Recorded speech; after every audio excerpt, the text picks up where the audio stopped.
Deus tem feito grandes coisas no nosso meio, nas nossas vidas, e a gente tem podido experimentar desse mover dele, né? Amém? Eu queria que você abrisse sua Bíblia comigo no Evangelho segundo São João, capítulo 9. É um texto extenso. Se você não quiser abrir, não tem problema, ali no Data Show, porque essa versão é bem diferente da Bíblia que você tem na sua mão. Então, deixa eu apagar ali mais uma.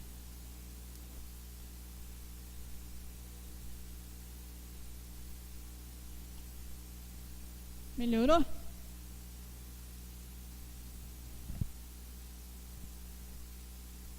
Evangelho. Não é? Segundo João lá. Evangelho. Não é cartas. Evangelho segundo São João, lá no Joãozão, capítulo 9.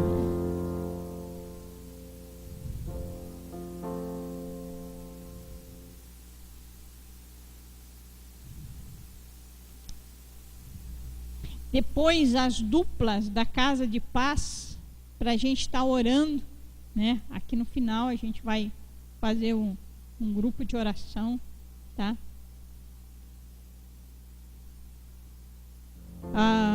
Os líderes de ministério, a escala, a Ana vai colocar depois no grupo, mas a escala está aqui, e a escala da intercessão a partir desse mês. A gente está desafiando cada líder de ministério para estar convidando as pessoas que fazem parte do seu ministério para estar ali intercedendo nesse tempo, para eles saberem como que é orar, como que é estar na presença do Senhor, para estar ali junto com cada um. Então o ministério infantil vai ter o dia deles, o ministério de mulheres vai ter o dia deles, o da mocidade, o ministério de louvor. Então cada dia vai estar um ali, né? Então que você possa estar vendo com eles. E dia 3, sábado, eu fui desafiada agora há pouco ali pelo Vilcinho para a gente fazer um culto lá na chácara dele, né? Então sábado às 19h30 nós vamos estar lá. Eu não sei nem onde é, né? Mas vocês vão, ele falou assim que vocês vão me levar lá, porque vocês sabem onde é, né? É na onde o Eric morava, né?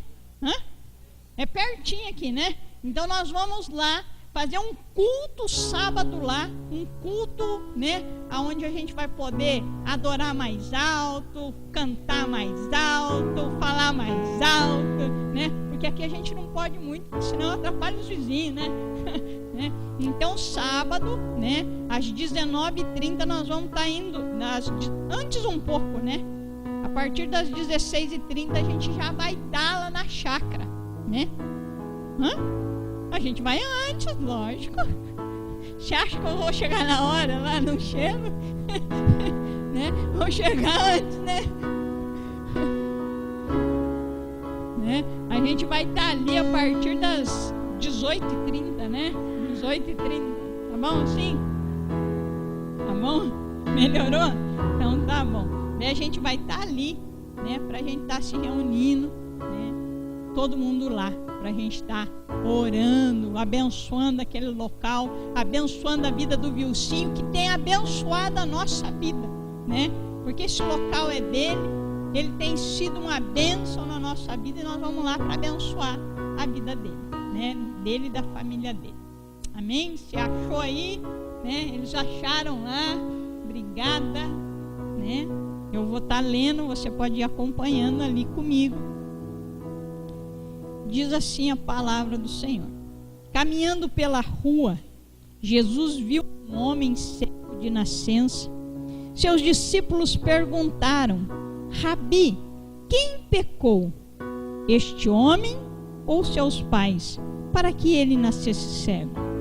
Jesus disse: vocês estão fazendo a pergunta errada, procurando a quem culpar.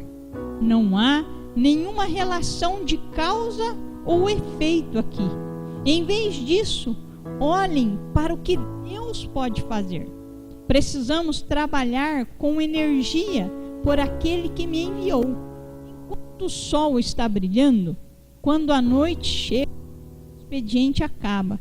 Mas enquanto estou no mundo, há bastante luz. Eu sou a luz do mundo.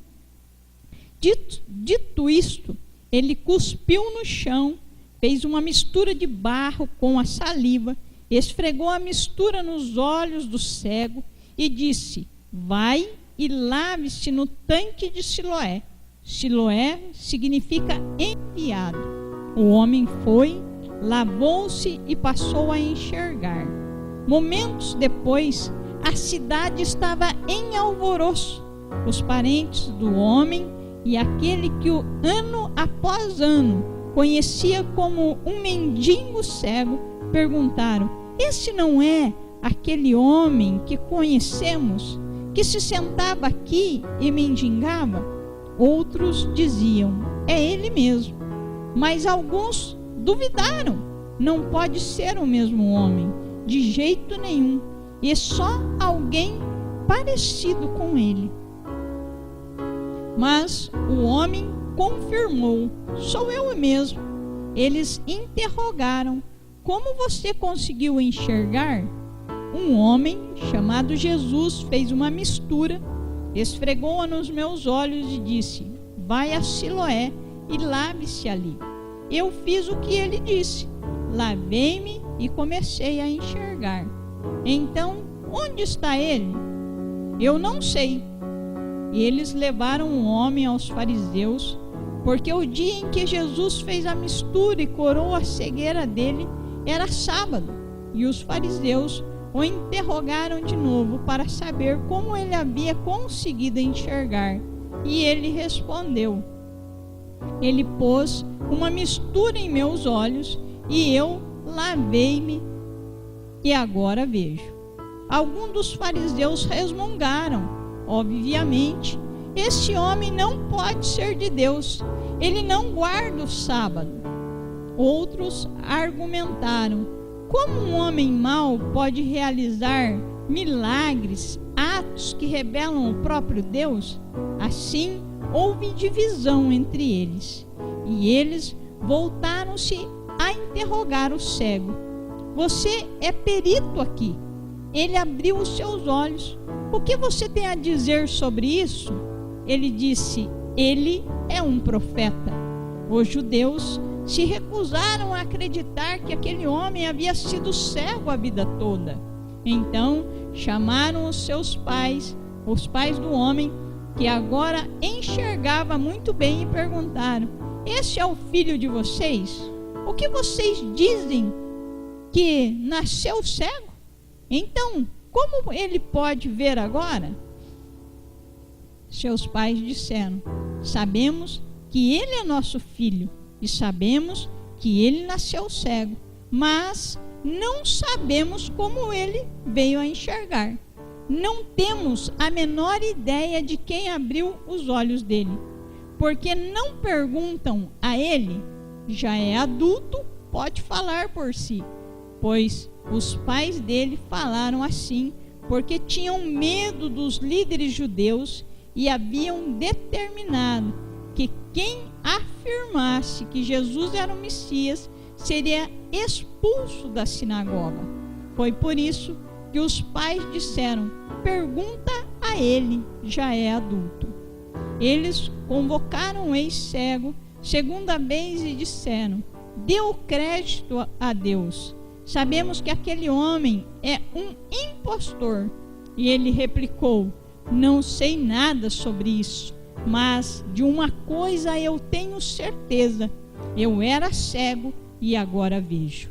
E eles perguntaram: como ele fez isso a você? Como ele abriu os seus olhos? Já contei mais de uma vez e vocês não ouviram? Por que querem ouvir de novo?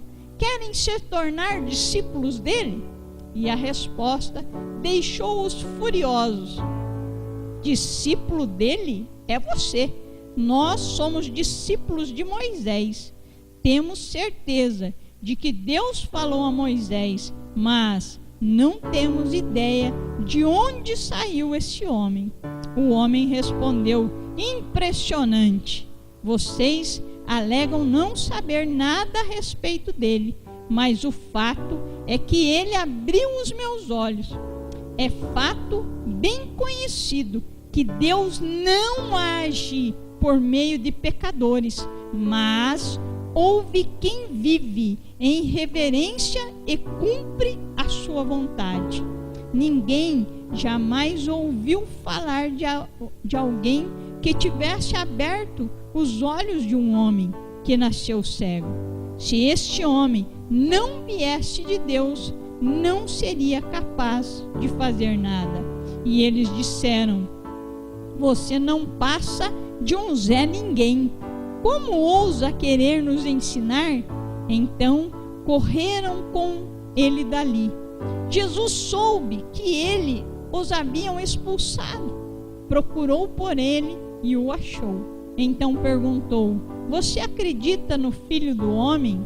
O homem disse: Senhor, mostre-me para mim, para que eu possa crer nele. Jesus disse: você está olhando para ele. Não reconhece a minha voz? Senhor, eu creio, exclamou o homem e o adorou. Então Jesus disse: vim ao mundo para pôr tudo às claras, para esclarecer as distinções, de modo que quem nunca viu possa ver, e os que têm a pretensão de ver pareçam cegos. Alguns fariseus casualmente ouviram a conversa e indignaram-se. Você está nos chamando de cegos? Jesus disse: se vocês fossem realmente cegos, não teriam culpa. Mas, a partir do momento que se declaram capazes de enxergar, se tornam responsáveis por seus erros. Amém? Vamos orar? Pai, em nome de Jesus, a tua palavra foi lida e nós cremos no poder que ela tem para trazer clareza a nós nessa noite. Nós pedimos, Pai, que assim como o Senhor abriu os olhos daquele homem, abre os nossos olhos nessa noite, para que nós venhamos, Deus, a não enxergar somente as circunstâncias em que nós vivemos, mas que nós venhamos ver, Deus, além. Que a nossa visão espiritual nessa noite seja aberta, porque nós queremos, Deus, viver os teus desígnios e os teus propósitos nas nossas vidas, em nome de Jesus. Amém e amém. Amém? Olha para o seu irmão do lado e fala para ele, fala para ela assim: essa noite é uma noite de propósito. Amém? Né? Por quê? Porque nós olhamos para o Senhor Jesus e nós vemos o Senhor Jesus como? Ele não é um homem de causa e efeito, mas ele é um homem de propósito. Em tudo na nossa vida, Jesus tem um propósito. Em tudo que é permissível na nossa vida, existe um propósito, né? Como nós vemos aqui, esse homem, ele era cego de nascença. Ele tinha um problema que ele nasceu com ele. E na nossa vida, os nossos problemas, as nossas dificuldades, as nossas lutas, sempre vai gerar questionamento nas pessoas. Sempre vai gerar nas pessoas algo que eles vão questionar, que eles vão perguntar: mas por que isso, por que daquilo, para que isso, para que aquilo? E não foi diferente na vida desse homem, né? Mas quando Jesus chegou ali, ele diz para eles ali no versículo 2, Jesus fala assim para 3: vocês estão fazendo a pergunta errada, procurando a quem culpar. Eu e você, quando nós não entendemos o propósito do Senhor, nós vamos fazer pergunta errada. Nós vamos fazer pergunta procurando alguém para culpar, porque a gente não entende o propósito do Senhor. Mas o Senhor, em tudo, na minha e na tua vida, existe um propósito. Nada acontece na minha e na tua vida por um acaso. Nada acontece na minha e na tua vida que não esteja sobre o olhar do Senhor. Por mais que venham ser coisas que afetem nossa vida. Por exemplo, assim, esses dias, né, de fevereiro para cá, vocês podem olhar, tem muitas coisas acontecendo em sertanejo.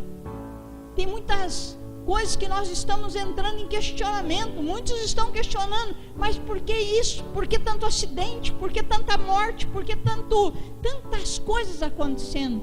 Mas eu creio que Deus tem um propósito com tudo isso. E através do nome dele vai ser glorificado, como foi na vida desse rapaz aqui. Jesus, ele revela o propósito, não a causa e o efeito. Quando Jesus estava ali conversando com aqueles homens, ele não revela assim, olha, porque ele era, porque a mãe dele, o pai dele era. Não, mas Jesus começa a revelar o propósito do Senhor com aquilo ali. E nós, como cristãos, nós como os conhecedores do Senhor, nós temos que começar a falar para ele assim, Deus, revela o teu propósito com isso que está acontecendo. Qual é o teu propósito? Se o Senhor está permitindo isso acontecer na minha vida, na minha cidade, na minha família, na minha casa, qual é o teu propósito? Porque não vai ser à toa, não vai ser assim, porque aconteceu. Não, tudo existe um propósito. E quando nós olhamos para isso, nós vemos o Senhor realizando o propósito dele. Nós vemos o Senhor atingindo o objetivo dele na nossa vida, na nossa casa, na nossa cidade, né? Por quê? Porque a gente começa a olhar para o propósito dele, né? Olhem para o que Deus pode fazer, né? Jesus está chamando a atenção dessas pessoas para aquilo que Deus pode fazer em meio àquela luta, em meio àquela dor, em meio à circunstância adversa daquela família. Jesus também, ele está revelando quem ele é, né? Por quê? Porque existe um propósito para aquilo. Por quê? Porque Jesus termina ali no versículo 5 dizendo assim, eu sou quem?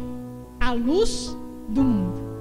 Jesus é a luz que ilumina a minha e a tua visão. Existe um propósito quando eu e você vamos no Senhor. E aquele homem entendeu isso aqui. E quando ele entendeu isso daqui, o Senhor começa a agir. O Senhor começa a mover no meio daquela circunstância difícil. Porque a maneira de Jesus agir impacta. A maneira de Jesus agir não é da maneira que eu e você estamos acostumados. Por exemplo, assim, eu vou citar você, Gui. Posso dar você? O Gui teve um problema. A gente sabe, a gente orou por ele aqui. O Gui teve um problema de visão, né? Mas ali o Gui teve que fazer uma cirurgia, ele passou por um processo, né? Que eu creio que impactou a casa dele, a maneira como Deus está agindo até agora. Eu não ia pregar esse texto hoje, era outro, mas Deus me levou a pregar esse texto. E eu vejo assim que Deus age da maneira certa, no momento certo, né? Aí, o que aconteceu? Quando Jesus, ele pega aquela maneira ali de agir, né? Por quê? Porque o Gui, ele estava fazendo o quê? Ele ia fazer um exame rotineiro. Não é isso, Gui? O Gui ia fazer um exame rotineiro. Mas naquele exame rotineiro, Deus levou ele à cirurgia. E aqui nós vemos na vida desse rapaz a mesma coisa. Aquelas pessoas estavam esperando Jesus fazer alguma coisa. Mas o que Jesus ia fazer? Jesus faz alguma coisa que causa impacto. Jesus não faz aquilo que aquelas pessoas estão esperando. E às vezes na minha e na tua vida nós estamos tão formatados, nós estamos tão bitolados que tem que ser assim, tem que ser assim, tem que ser assim, que quando Jesus começa a mover de outro jeito, nós falamos assim, mas será que vai dar certo? Mas será que é bem assim? Mas Jesus, ele faz uma coisa que causa impacto ali. Jesus, ele faz uma coisa, imagina só, Jesus olha para aquele rapaz e fala assim, eu sou a luz do mundo. E depois que ele diz isso, ele faz algo assim, nojento. Porque ele cospe na terra. Jesus dá um cospe ali na terra e faz uma mistura de barro com a saliva dele e esfrega nos olhos daquele rapaz. Fala sério. Se chegar alguém perto de você, você está com um problema ali, e ele cuspir na terra e querer fazer aquele lodinho passar em você, você vai deixar? Hã? Fala sério. A gente não deixa. Mas aquele rapaz deixou. Ele falou assim: eu não sei o que está acontecendo, mas eu vou deixar acontecer, né? E na nossa vida, muitas vezes Jesus está nos causando impacto. Jesus, ele está causando algo que foge à nossa perspectiva. Por quê? Para que ele venha a agir na nossa vida. E ali, naquele momento onde ele cospe no chão, que ele mistura saliva, que ele esfrega nos olhos daquele rapaz, Jesus dá uma ordem. É interessante que sempre que Jesus causa um impacto na nossa vida, depois desse impacto que ele causa, sempre vem uma ordem. E Jesus fala para aquele homem assim: vai lá no tanque de Siloé, né? Que quer dizer enviado. Interessante, né? O enviado faz um cuspe, um barro, passa nos olhos dele e manda ele para o tanque do enviado. E ele vai. E quando ele chega lá, e ele fala assim: ó, quando você chegar lá, não tira esse barro dos teus olhos, mas quando você chegar lá. Aqui não fala se era perto ou se era longe, mas diz que ele teve que caminhar até lá. Talvez alguém foi segurando ele pela mão, conduzindo ele, e somente quando ele chegou lá no tanque de Siloé, num lugar específico, Jesus, ele dá uma ordem específica para um lugar específico. Quando Jesus tem um propósito na minha e na tua vida, tem um lugar específico e uma ordem específica. Jesus, ele não age de qualquer maneira, mas ele tem uma ordem específica e um lugar específico para a gente ir. E aquele rapaz vai lá, e quando ele chega nesse lugar, quando ele lava ali, ele passa a enxergar. As coisas só acontecem na minha e na tua vida através de obediência. Não tem como. Deus não faz as coisas sem obediência. Por quê? Porque não é do meu jeito, do teu jeito, mas é do jeito dele. É na maneira dele. E a maneira dele vai impactar eu e você, para que as coisas dele venham a ser concretizadas na nossa vida. Quando nós olhamos ali no versículo 8, olha o que diz lá.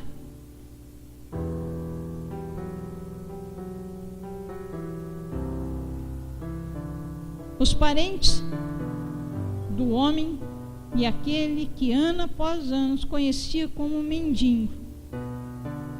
Não, momentos depois a cidade estava em alvoroço. Os parentes do homem, aquele que ano após ano conheciam como mendigo, perguntaram: este é o homem que conhecemos e que estava aqui e mendigava? Todos vão saber. Quando Jesus faz e opera na minha e na tua vida, todos vão saber. Há mover do Senhor, há mover sobrenatural do Senhor. A notícia espalha, a coisa acontece, o mover do Senhor começa a ser notório. Mas não é porque a coisa espalha que as pessoas vão acreditar. Ali naquele momento houve dúvida: mas será que é esse rapaz mesmo? Será que ele tinha essa deficiência desde nascença? Será que não é alguém parecido com ele? Na nossa vida, quando Jesus começa a trabalhar, as pessoas começam a olhar em mim e você e falam assim: mas será que você está transformado mesmo? Será que houve mudança mesmo na tua vida? Nós causamos dúvida. O mover de Deus na minha e na tua vida causa dúvida nas pessoas. Mas é nesse momento que, assim como esse rapaz, as pessoas tiveram dúvida, confrontaram ele e interrogaram ele, nós temos que fazer igual ele fez. Ali no versículo 11 diz assim, ó: e eles o interrogaram: como você conseguiu enxergar? No versículo 10, no versículo 11: um homem chamado Jesus fez uma mistura e esfregou meus olhos e disse: vá a Siloé e lave. E eu fiz e disse. E ele disse: lavei-me e comecei a enxergar. Então, onde está ele? Não sei. Onde está ele? Não sei. Eu sei que ele fez uma mistura lá. Nós temos que começar a falar assim, ó, eu não sei o que Jesus fez na minha vida, mas tem algo queimando aqui dentro, tem algo transformando aqui dentro, tem algo mudando aqui dentro, e eu não aguento mais ficar calado, eu não aguento mais ficar parado, algo ferve dentro de mim. Então esse homem falou assim, ó, eu não sei nem aonde ele está, nem ele eu conheço, mas uma coisa eu sei, eu era cego e agora eu posso ver. É isso que eu e você temos que falar. Eu não sei como, eu não sei de que maneira, é uma coisa impactante na minha vida, mas essa coisa impactante fez diferença. Essa coisa impactante me moveu a testemunhar que Ele é poderoso. Na nossa vida nós temos que ter ousadia. Nós não podemos se envergonhar de falar aquilo que Jesus tem feito, né? Por exemplo, assim, por que o Vilcinho me convidou para fazer um culto lá? Porque esses dias eu cheguei, logo depois que ele comprou a chácara e estava fazendo, eu cheguei aqui e vieram para mim, nossa, o Vilcinho está meio preocupado, ele estava nervoso, meio agitado ali, ele pegou a moto e saiu. Eu não sei nem quem falou para mim, eu sei que alguém da igreja virou para mim e falou assim, ele está nervoso, ele está preocupado, pastora, porque os peixes dele estão morrendo. Foi você, Euler? Foi. Ele está preocupado, ele está nervoso. Falei assim, nossa, né? Temos que orar para os peixes do Vilcinho. Falei desse jeito, falei ou não falei? Falei assim, nós temos que orar pelos peixes do Vilcinho. E daí, fazia dias que eu não parava para conversar com ele. E hoje, a hora que eu cheguei, ele estava ali. E eu fui, ô Vilcinho, tudo bem? Não, você está indo? Eu estou indo lá na chácara tratar dos peixes. Eu falei, ô Vilcinho, mas como é que tá teus peixes? Teus peixes tá bom? Ele falou assim, tá bom, agora tá bom. Falei assim, mas está tudo tranquilo nos teus peixes? Falou, tá, pastora, por quê? Eu falei, não, porque esses dias falaram para mim que você pôs peixe lá e você estava nervoso, Vilcinho, porque os peixes estavam morrendo. Ele falou assim, é verdade, estava mesmo. Eu falei, não, eu estou perguntando porque eu orei pelos teus peixes. Ele falou assim, sério? Sério, o senhor orou pelos meus peixes? Eu falei assim, eu orei pelos teus peixes, por isso que eu estou querendo saber dos teus peixes. Ah, pastor, então vamos lá orar na chácara. Convido o pessoal aí para orar lá na chácara. Eu falei assim, então vamos, que dia que você quer que vá lá na chácara? Não, então vamos fazer o seguinte, vamos fazer um culto lá na chácara. Glória a Deus. Por quê? Porque a gente não consegue mais ficar calado. A gente tem que falar, eu estou orando por você, eu estou clamando por você, e esse Jesus que eu conheço, você pode conhecer também. E aí as pessoas começam a falar assim, mas que negócio é esse? Orando pelos peixes? Fala sério, tem lógica?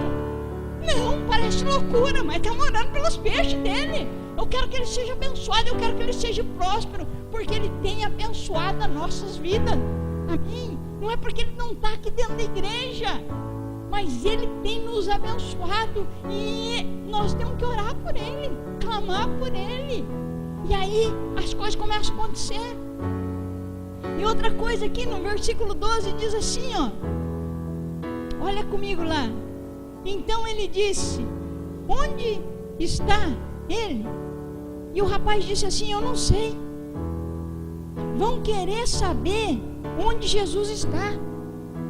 Vão querer saber quem é o Deus que você tem servido, na onde você tem conhecido esse Deus. As pessoas vão querer, vão te perguntar, vão começar a questionar, mas na onde você tem conhecido esse cara?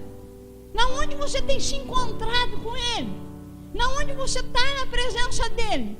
E ele fala assim, ó, ainda não sei. Eu não sei. Sabe por que ele fala assim, que ele não sabia? Porque Jesus não tinha gerado relacionamento com ele. Ele não tinha gerado um vínculo de amizade com aquele homem. E muitas vezes as pessoas aqui na cidade têm recebido milagres do Senhor, porque essa igreja tem orado, mas nós não temos ido levar um relacionamento para eles. Eles estão recebendo a bênção, mas eles não estão conhecendo o dono da bênção. Ah, mas o que aconteceu com você? Eu não sei, eu sei que eu estou curado. Eu sei que algo está acontecendo. E nós precisamos começar a anunciar assim, ó, você foi curado, mas tem alguém que te curou. Tem alguém que fez por você. Você não sabe onde ele está, mas nós sabemos onde ele está. Nós sabemos onde ele está.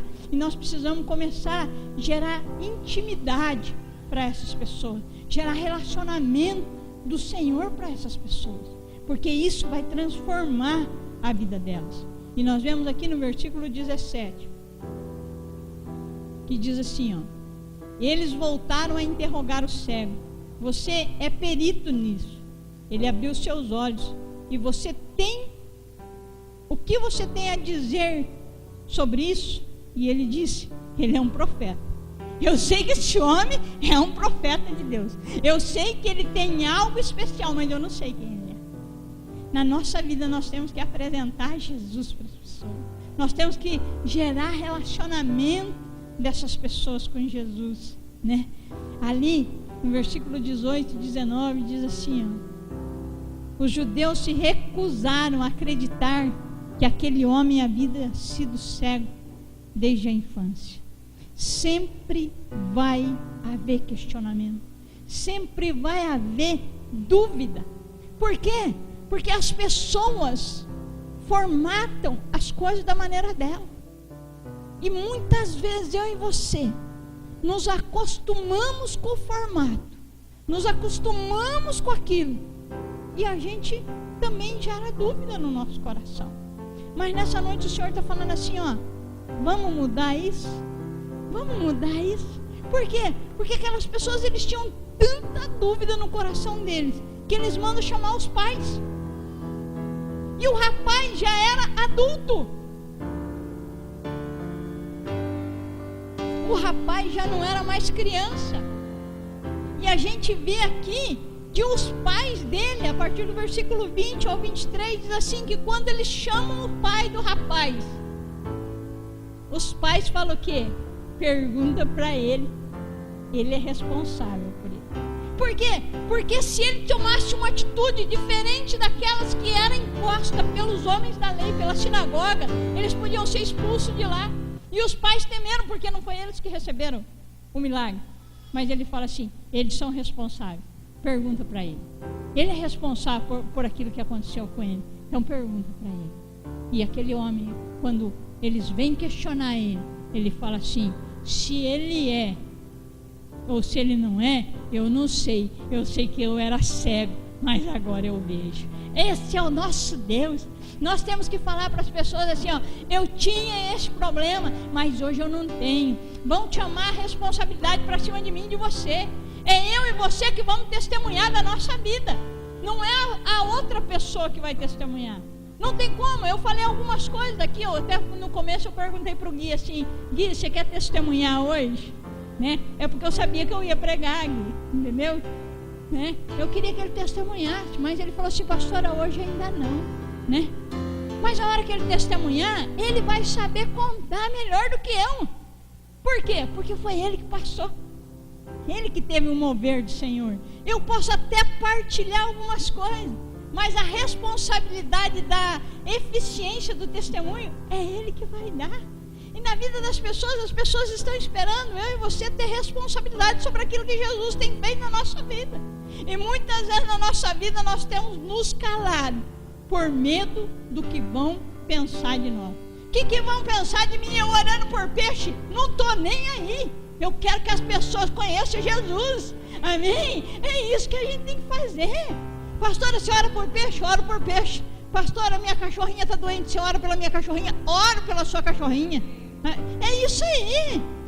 O que Jesus vai usar aquela cachorrinha para fazer na vida dessa família, não sei, mas eu vou orar. O que Jesus vai usar para fazer na vida do Vilcinho através dos peixes, eu não sei, mas eu vou orar. Por quê? Porque Jesus, ele move naquilo que não é a minha e a teu formato. Ele move do jeito que ele quer, da maneira que ele quer. E ele chama eu e você para ter essa responsabilidade. E aquele rapaz, os pais falam assim, ó: pergunta para ele.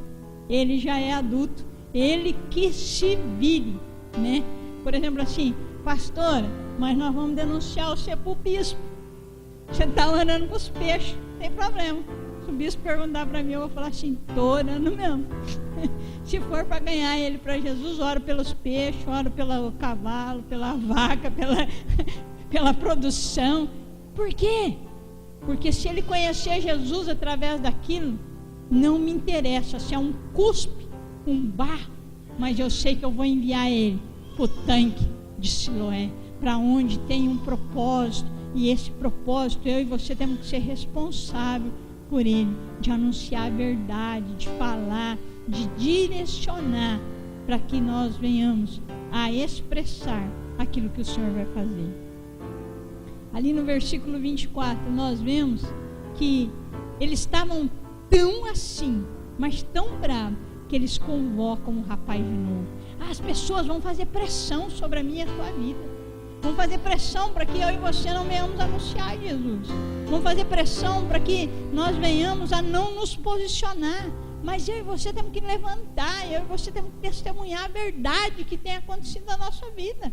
As pessoas vão gostar, amém, não vão gostar, problema delas, mas nós estamos sendo abençoados pelo Senhor, nós temos que testemunhar, nós temos que proclamar aquilo que Jesus tem feito na nossa vida. E nós vemos que com essa verdade, com integridade, podemos desafiar. Eu e você com essa verdade, esse rapaz, ele ainda desafiou. E ele fala assim, lá no versículo 27, já contei mais de uma vez e vocês não ouviram, porque querem ouvir de novo? Querem se tornar discípulos dele? Ele, com a integridade que ele teve de contar a mesma história, nós estamos num tempo de integridade na igreja. Ele contou a mesma história várias vezes. E ele fala assim, com isso que eu estou contando, eu acho que vocês querem se tornar discípulos dele. Eu acho que vocês querem também seguir ele, andar no mesmo caminho que ele. E aquelas pessoas, eles ficam revoltadas com ele. Eles ficam revoltados. Às vezes na minha e na tua vida, nosso testemunho vai causar revolta ao nosso redor. Mas não tem problema. Continua firme. Continua firme. Posicionamento e atitude correta leva eu e você a ter intimidade com o Senhor.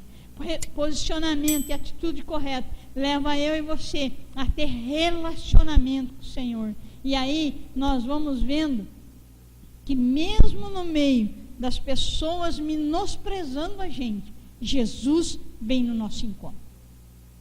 Mesmo as pessoas entrando em questionamento sobre aquilo que Jesus está fazendo na nossa vida, nós vamos ver Jesus vindo ao nosso encontro. Amém? Porque quando nós olhamos aqui no versículo 37, põe ali para mim, Anderson, ou Gabriel, não sei. 37. Eu queria que você prestasse bem atenção. A ênfase da mensagem de hoje está aqui nesse versículo.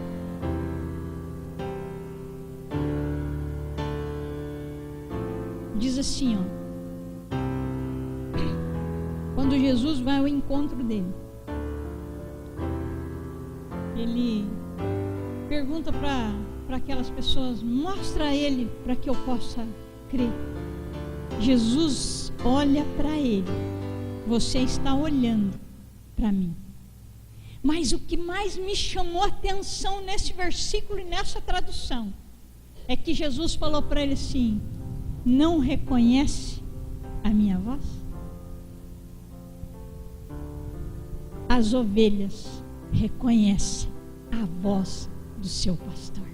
Quando Jesus diz isso, ele gera relacionamento com aquele rapaz, ele gera intimidade com aquele rapaz.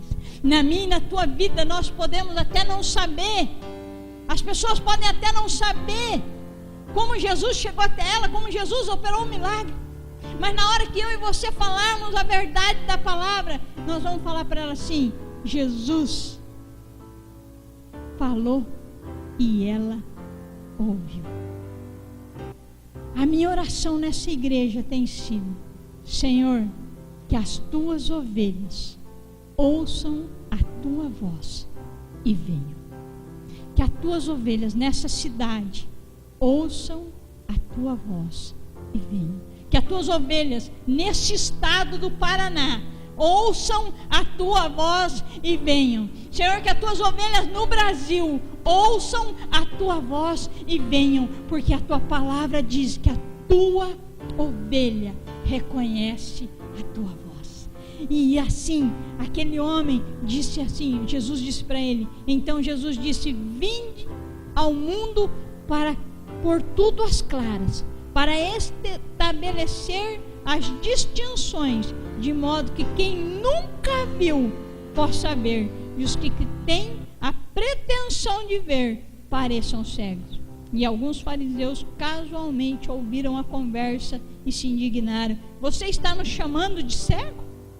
E Jesus disse, se vocês fossem realmente cegos, não teriam culpa, mas a partir do momento que se declaram capazes de enxergar e se tornam responsáveis por seus erros. Aquelas pessoas, eles eram chefes da sinagoga, eles conheciam a lei, eles conheciam a Torá, eles conheciam a Bíblia, mas eles não tinham visão. E Deus está falando para eles, Jesus está falando para eles assim, vocês conhecem tudo isso, mas vocês são cegos. Vocês estão declarando que vocês são responsáveis por aquilo de errado que vocês fazem. Por quê? Porque vocês conhecem, mas não reconhecem a minha voz. Jesus traz para mim e para você nessa noite a responsabilidade de ouvir a voz dele e obedecer. Jesus tem um propósito na minha e na tua vida. Ele não vai esperar a causa e o efeito. Ele não é um Deus Aladim que a gente vai esfregar e ele vai aparecer para satisfazer os nossos pedidos. Mas através daquilo que ele é, do propósito que ele tem, ele vai mover na nossa vida, na nossa casa, na nossa cidade. E ele é esse Deus que é poderoso para fazer infinitamente mais. Mas ele chama eu e você nessa noite para ouvir a voz dele. Ele tem cuidado da minha e da tua vida, assim como ele cuidava daquele rapaz. Aquela cegueira dele não foi para trazer condenação nem para ele, nem para o seu pai, nem para sua mãe, mas foi para que o propósito de Deus se cumprisse na vida dele, na minha e na tua vida.